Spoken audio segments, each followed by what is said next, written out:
What's going on, everyone? It's King Tuts Pro and welcome back to another Final Cut Pro 10 tutorial. Alright guys, so the first effect that you guys saw is the camera follow effect. It's extremely easy to do. I'm going to push play here so you guys can see the effect that I have applied it to.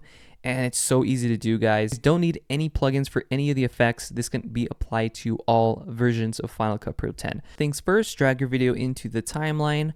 Then go into the timeline, go to a place where you want the effect to start. Right here is where I want it to start. Press Command B to split that video. Drag the time head to where you want it to stop. I want it to stop there. Press Command B to split the video again. So now we're working with a couple of seconds here. If I go back and I push play, that's what it looks like. So now what I got to do now is we're going to be zooming in and adding keyframes. It's extremely easy to do, guys. Okay, so all you have to do is if you go onto the transform tool over here by clicking on this button, or you can go and also do that by just clicking on this button over here. And then all you got to do is add a keyframe over here. So press that and then make sure that the time head is at the beginning over here. Then all you got to do is go into the scale option and drag this all the way to the right. You want to make this relatively zoomed in a lot. So I'm going to drag this around, I don't know, 350%. Then I'm going to drag this down to where I want this to start. In this case, I want to follow his hand up to his mouth or his nose. So the movement is going to be going upwards. If he's going down, they're going to do the opposite. It just depends on the object or person that you're going to be following this effect. In this case, what we're going to do is we're going to start here like this, and then use the left and right arrow keys to move in between the effect or the video clip. So we're going to press right on our arrow key, and we're going to drag it downwards because he's moving his hand upwards, and we're going to press the right arrow key again, and we're going to kind of move this so that his hand is centered, always centered in the middle. This gives us a reference or kind of like a reference point and then we're going to go again. So now we're going to drag this over here and drag this again. We're going to move that to where the last location was. We're going to drag this up again around here, and then you're pretty much good to go from here. And now if I go back and I push play, that's what the effect is going to look like. It's extremely easy to do. Alright guys, so the next one is extremely easy to do. You just really need a separate video.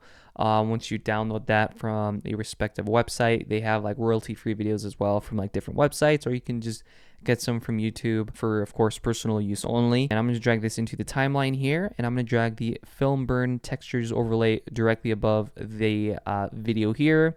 And this is what the video is going to look like without anything on it. It's just the plain video. And what we're going to do from here is we're going to go into the inspector window, clicking over here, going into compositing, going to blend mode, and go to normal, and change that to any of these. I would suggest changing it from these here.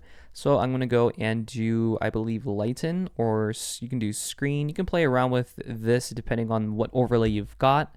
And so now if I just push play, it'll look just like that. It'll look super cool.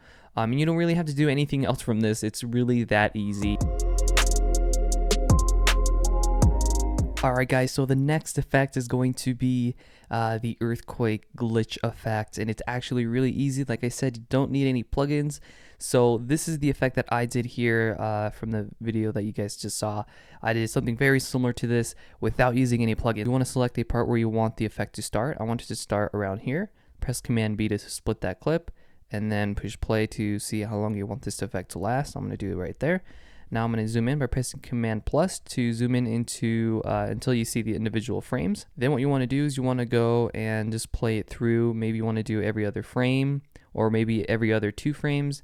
I'm going to do every other frame. So I'm going to push the left and right arrow keys on my keyboard to go in between frames. So I'm going to press the right arrow key. I'm going to press Command B to split that clip. And you're just going to keep doing that until you reach the end of that video clip. Or you can just, cut it short. You can do whatever you want, but I'm going to keep doing this. So it's going to look like this, and you're going to have a bunch of clips, okay? The longer the effect, the more you're going to have to do this, or you can just do every other 2 frames. It's really up to you at the end of the day.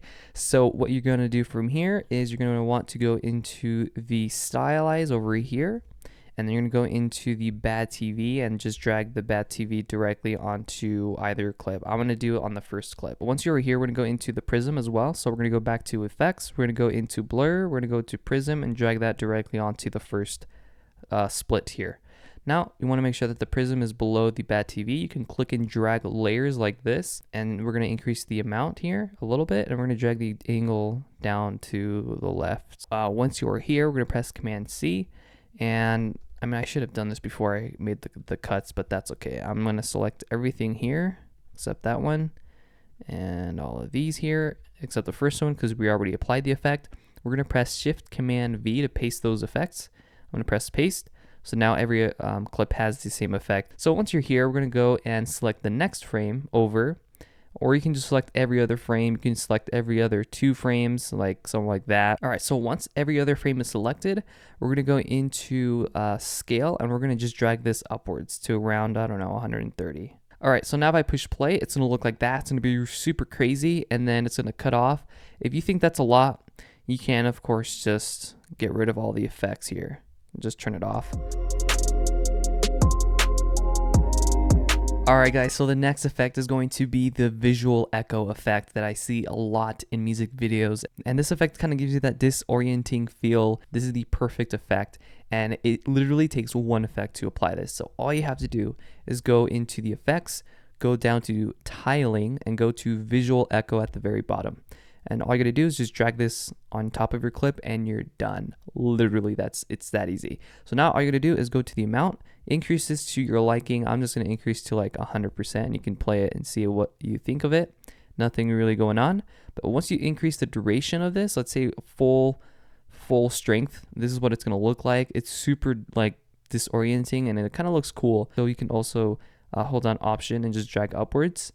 And then all you gotta do is just change the opacity or the blend modes. You can decrease the opacity to around 50%. And then we can go to transform and just scale this up like that. And now you're gonna have to increase the strength here. So if I push play, it's gonna look like that. And it looks a lot better in my opinion. This next effect is going to be the cartoon freeze frame effect. And I'm just going to use the same clip from the last one just because I think it's relatively easy to work with. So what you want to do is you want to select the part where you want this to start. I want it to start where he kind of has his bottle like that. So I'm going to press Command B and right as he pulls away, so around here. Okay, so that's a couple of frames, maybe, I don't know, 30 frames, something like that. So we're going to go into the effects. We're going to go into the draw mask. So go down to effects here and go down to masks, go to draw mask, and drag this draw mask on this split clip here. So now all you're gonna do is just make a selection. So once you're done, you're gonna go ahead and finish it off like this. Then you're gonna hold down Alt or Option and just drag this upwards to create a copy. Select the bottom clip and disable the effects.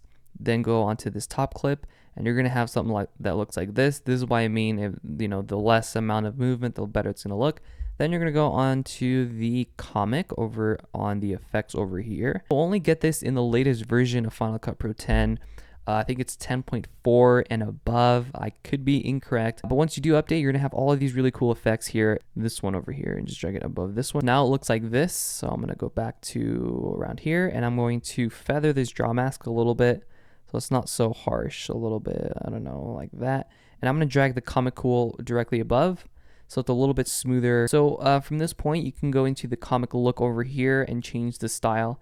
So you can change it from color. You can go gray. You can go black and white. That one looks pretty cool. And then you can change here the ink color. So you can change this to whatever color you want. Like let's say we want, I'm gonna go white so we can get the full color. You can do something like this. It's really cool. And if you go back to the whites, maybe you want this to be, I don't know, something like that. It kind of creates that fake outline effect or that scribble effect in a way. And I think it's so cool. So you can change the smoothness of this. You can make it more smooth or more detailed. So now if you want to animate this, all you really have to do is go on to, if we click on the draw mask, pretty much this draw mask, we're going to go into control points, click on this right over here, and then just move with the right arrow keys whenever there's a major change in this here. And if you go into the transforms, you can also add another control point next to the position. This allows you to change the whole entire movement of this. Okay, now if I were to go back and I push play, this is what the quick effect would look like, and it's so cool. And of course it's not perfect because I didn't align it correctly here. Another cool little effect that you guys can do is to kind of spice it up, is to of course zoom in on here until you see the individual frames, kind of like the other effects that I showed you, and you want to select this clip here. Then press the right arrow key and press Command B to make those cuts. And you want to make a couple here, doesn't have to be a lot. And then you want to zoom in, and then what you want to do is select every other frame like that, and then just remove the effect. So now if I go back and I push play, it'll look like that, and it'll look super cool. Kind of creates that flicker effect. And yeah, I mean, you can do something as simple as that. So you can be really creative. So that will be it for this tutorial. If you guys found this effect to be interesting, please leave a like. That'd be awesome. Subscribe, turn on the bell notifications so you guys don't miss out on a video, and I'll catch you guys on my next video. Peace.